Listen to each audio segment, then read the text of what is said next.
انتباه! سيبدأ الآن السؤال. سيبدأ الآن السؤال. ماذا؟ ماذا يجري؟ وماذا يعني السؤال؟ هل هو وحش مرعب أم شبح مخيف؟ لقد سمعت ذات يوم من جدتي عن شيء اسمه السعال، وما أعرفه أنه يشبه الزلزال. الزلزال؟ أجل، هكذا أعتقد. وماذا علينا أن نفعل؟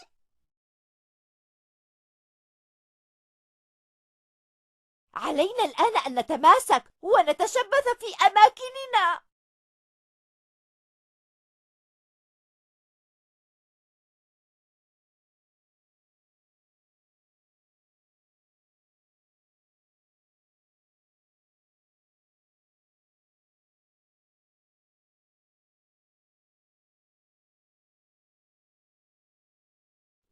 لا!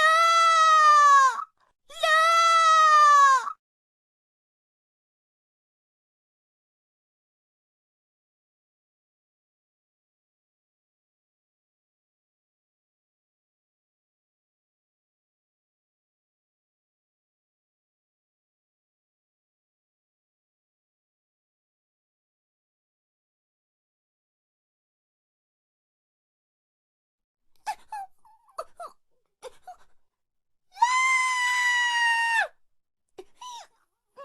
لن أتزحزح من مكاني. تمسك جيدا. هات يدك. ابقي ثابتة هنا. لا تتزحزحي. أريد جهازي النقال. ليس الآن. المهم أن نثبت الآن.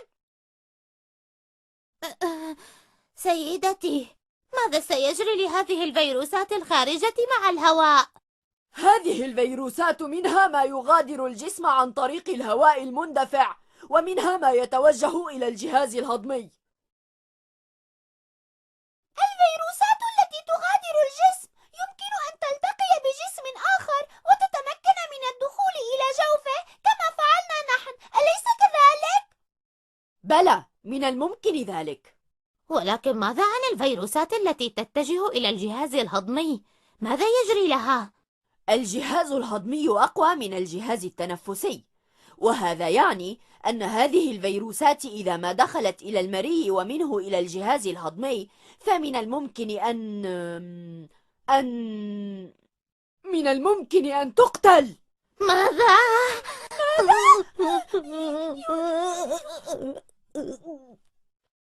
يبدو أن السعال قد هدأ.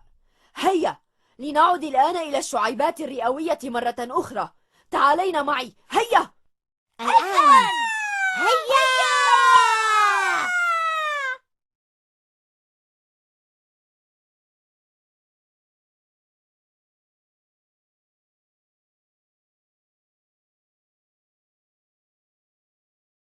أجل أجل، بالتأكيد. ولولا السعال لتقدمت الفيروسات أكثر فأكثر وأصابت الجسم بأضرار كثيرة قد تصل إلى التهاب الشعيبات الرئوية.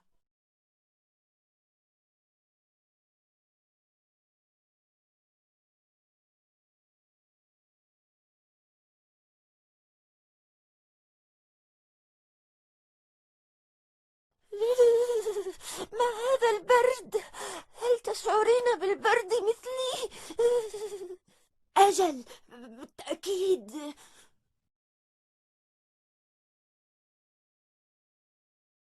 لم نعد نستطيع الحركة. يا إلهي، أكاد أتجمد. ماذا يفعل هذا الطفل يا ترى؟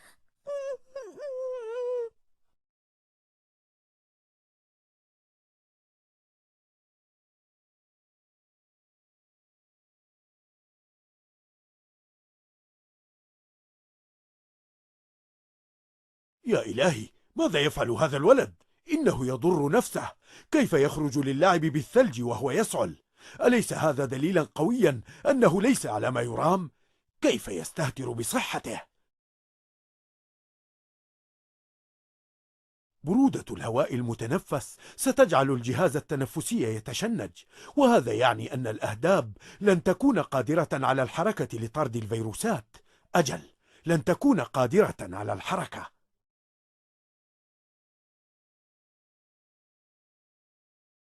أيتها الفيروسات، لقد حل البرد في الجهاز التنفسي، ولم تعد الأهداب قادرة على الحركة، كما أن البرد يبعث فينا النشاط، وهذا أفضل جو لنتكاثر ويتضاعف عددنا. لذا سنبدأ الآن بالتكاثر، فهل أنتن جاهزات؟ جاهزات.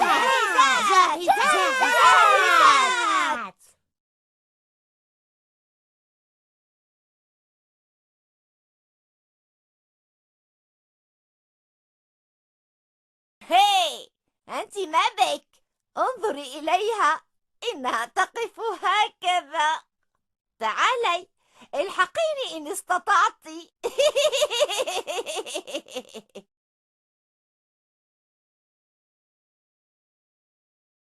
ما هذا الصوت؟ ماذا يجري؟ الحمد لله، لابد أنه صوت الجيش. الجيش؟ جيش ماذا؟ إنه جيش الدفاع عن الجسم.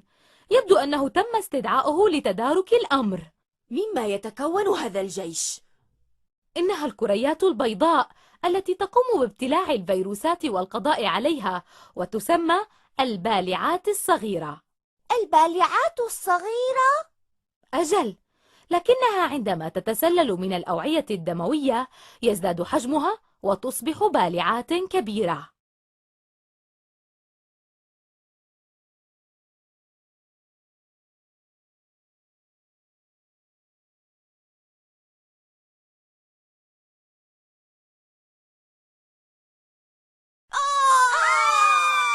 لا! سيقضى علينا! اهربنا جميعا! اهربنا هيا! اهربنا هيا!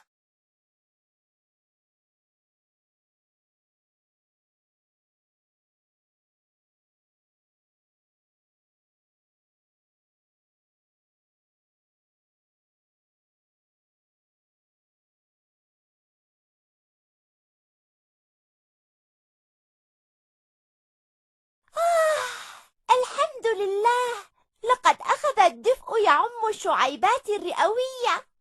أجل، وذلك بسبب الهواء الدافئ الذي أحاط بالطفل وأخذ يدخل إلى رئتيه، وكذلك بسبب المشروب الدافئ الذي تناوله. لقد عدنا إلى حركتنا. انظري إلى الفيروسات، إنها لا تستطيع التكاثر. أجل، فالجو الدافئ يعيقها عن التكاثر، وبذلك سيتم التغلب عليها تماما إن شاء الله، دون أن يضطر الطفل إلى علاج طويل بالأدوية ومضادات الالتهاب.